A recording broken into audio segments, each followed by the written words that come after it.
नमस्कार दोस्तों। हमने इस वीडियो में ये बताने का प्रयास किया है कि इलेक्ट्रोमैग्नेटिक एनर्जी इलेक्ट्रोमैग्नेटिक वेव पर कैसे ट्रेवल करती है, यानी how energy is carried out by the electromagnetic wave. और इसके लिए एक थ्योरम है जिसका नाम है पॉइंटिंग थ्योरम। पहले हम पॉइंटिंग थ्योरम का डिस्कस करेंगे, फिर बताएंगे what is pointing vector. Electric and magnetic field are associated with each other, आपको पता है। और यह एनर्जी भी इलेक्ट्रोमैग्नेटिक वेव में इलेक्ट्रिक एनर्जी और मैग्नेटिक फील्ड एनर्जी के फॉर्म में ट्रेवल करती है। और आपको पता है कि जनरल एनर्जी जहां ट्रेवल करती थी वह होती थी आपकी काइनेटिक एनर्जी और पोटेंशियल एनर्जी।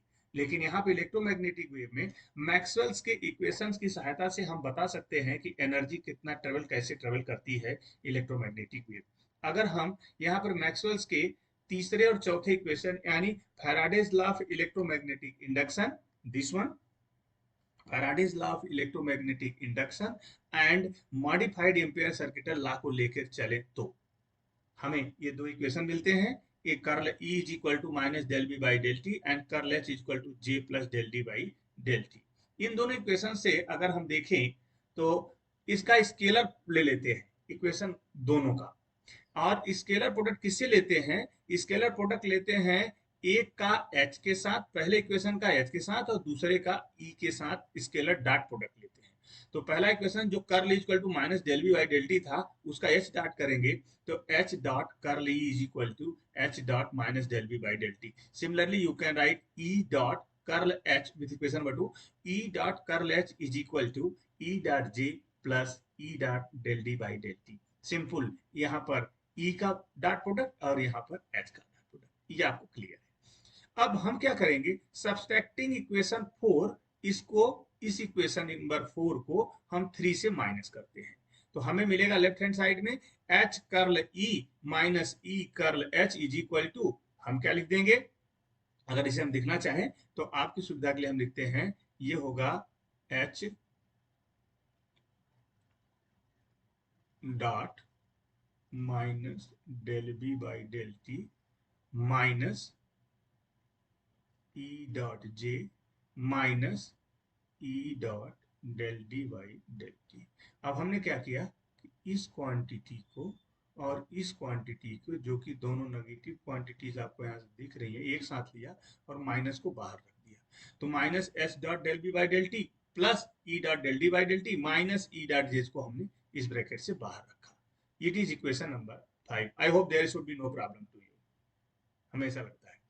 अब एक वेक्टर आइडेंटिटी आती है, वो बताइए, आपको याद करना पड़ेगा कि divergence E cross H is equal to क्या होता है, यानी del dot E cross H.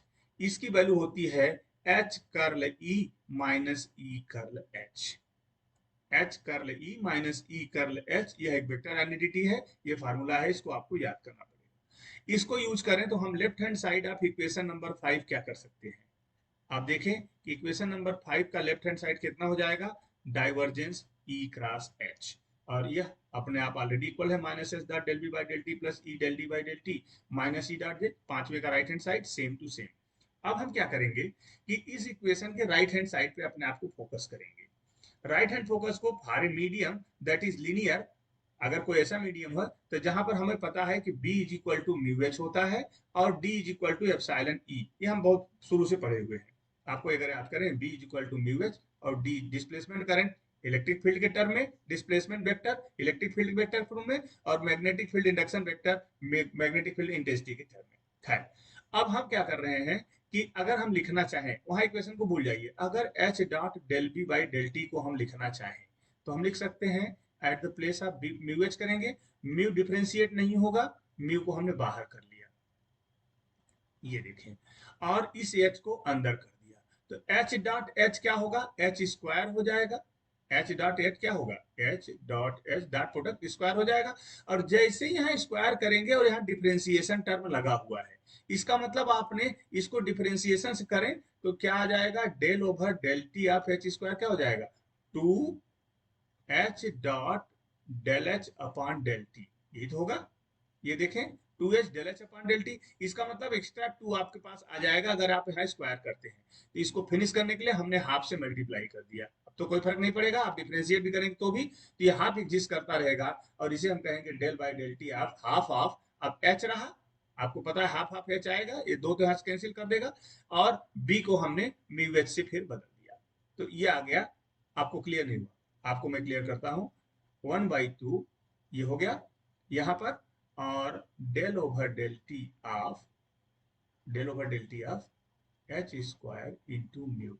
अब इसको हम कह सकते हैं कि half of del H upon del t dot mu H कह सकते हैं, और म्यू एच को हमने क्या रखा, बी, वही है B.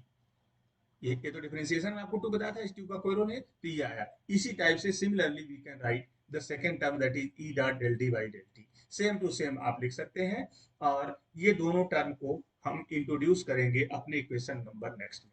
Putting above information in 6 we can have divergence E cross H is equal to minus del over del t हो गया, हाफ ई डॉट डी और हाफ एच डॉट बी। देखें हाफ एच डॉट बी और half E dot D, half को भी बाहर या differentiation term को भी बाहर रख दिया, तो हम ऐसा लिख सकते हैं। और हम मानकर चलते हैं कि डाइवर्जेंस ई क्रॉस एच, आपको पता है कि दो वेक्टर का क्रॉस प्रोडक्ट हमेशा एक वेक्टर आएगा, और इसको हम कन्वर्ट कर देते हैं, इसे कह देते हैं divergence S. S E cross H की जगह एस ले लिया, और इस पूरे को हम मान के चलते हैं कि यह एनर्जी का टर्म है, यह हुआ du बाई डी टी, यह change in energy with respect to time है, यानी इस टर्म को हमने u के बराबर किया, यहाँ नोन एज, और जहां पर s को आपने रखा है कि ये क्वांटिटी, ये s is equal to E cross H, तो इसको कहते हैं पॉइंटिंग वेक्टर, और u इज इक्वल टू, यह एक एनर्जी का टर्म है जिसको कहते हैं electrostatic and magnetostatic energies of the electromagnetic wave. तो यहां से आपको एनर्जी मिल गई, और ये पॉइंटिंग वेक्टर आपको डिनोट कर दिया। तो द एबव इक्वेशन में भी इंटीग्रेटेड, जो आपने इक्वेशन लिखा था, कौन सा इक्वेशन लिखा था कि divergence S is equal to minus d u by d t minus E dot J, इसे आप डिफरेंट इंटीग्रेट कर दें, इंटीग्रेट करिएगा तो डाइवर्जेंस एस डीवी, और उस माइनस वाले टर्म को हम इस तरफ ले आते हैं, माइनस वाला लाइएगा तो यहाँ प्लस हो जाएगा, d over d t of u d v is equal to minus E dot J d v. अब आपको पता है कि हम इस डाइवर्जेंस वाले टर्म को, एक गॉस डाइवर्जेंस थ्योरम होता है, क्या होता है, the surface integral of any vector function is equal to the volume integral of divergence of that vector function। तो यहाँ पर डाइवर्जेंस है, इसको आप कन्वर्ट कर सकते हो गॉस डाइवर्जेंस थ्योरम लगाने से, तो ये क्या कन्वर्ट हो जाएगा, यह सरफेस में कन्वर्ट हो जाएगा, तो S dot d S plus E dot J d v is equal to, अब हमने इसको इस तरफ ले लिया, minus d upon d t.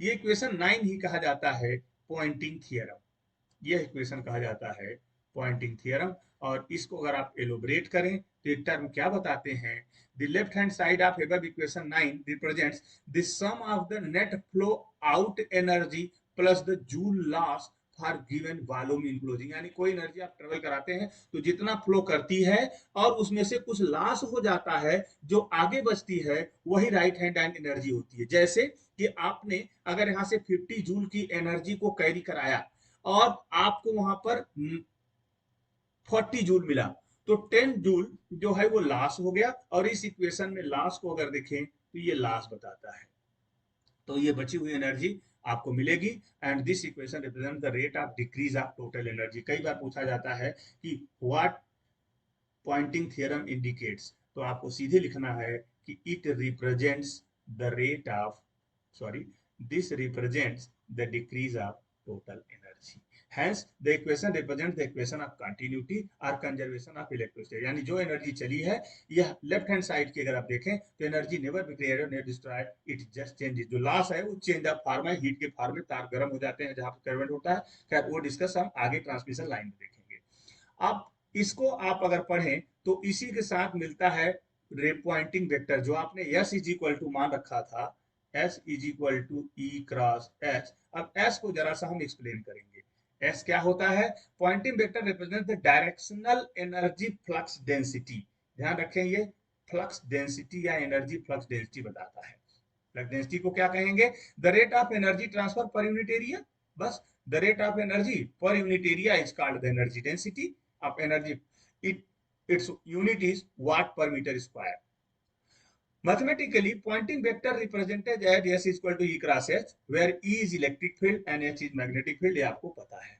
ये है, अगर आप देखें तो पॉइंटिंग वेक्टर का डायरेक्शन हमेशा इलेक्ट्रोमैग्नेटिक वेव के डायरेक्शन के एलांग होता है. जैसे यहाँ पर अगर ई वेक्टर आप देख लें, E vector Y direction, B vector Z direction, तो आपको पता है यहाँ पर के वेक्टर होता और इसी का डायरेक्शन होता है इस एस वेक्टर का.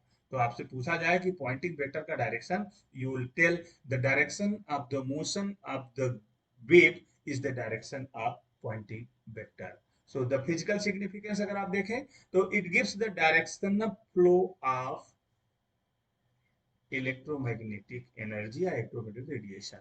The rate at which any source is emitting electromagnetic wave can be ascertained by integrating the normal component of the Poynting vector.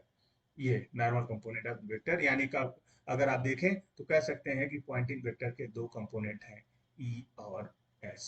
सो ये है आपका पॉइंटिंग वेक्टर. यहाँ पर एक चीज ध्यान रखनी है, note that radiant flux density is the average value of Poynting vector. ये बहुत ही इंपॉर्टेंट. द फ्लक्स डेंसिटी या energy density is average value of pointing vector over a given time. When energy is incident on a surface, the flux density is called इरिडेंस. अगर कोई energy गिर रही है तो वहां पर जो चेंज इन फ्लक्स आएगा, फ्लक्स डेंसिटी होगी, उसको कहते हैं irradiance. And next one is in the next video about the other part of this chapter. Thank you. आपको ये वीडियो कैसा लगा इसे आप जरूर ध्यान से देखें, ये डेरिवेशन को ध्यान से देखें और हम आपसे अगले वीडियो में मिलते हैं. Thank you very much.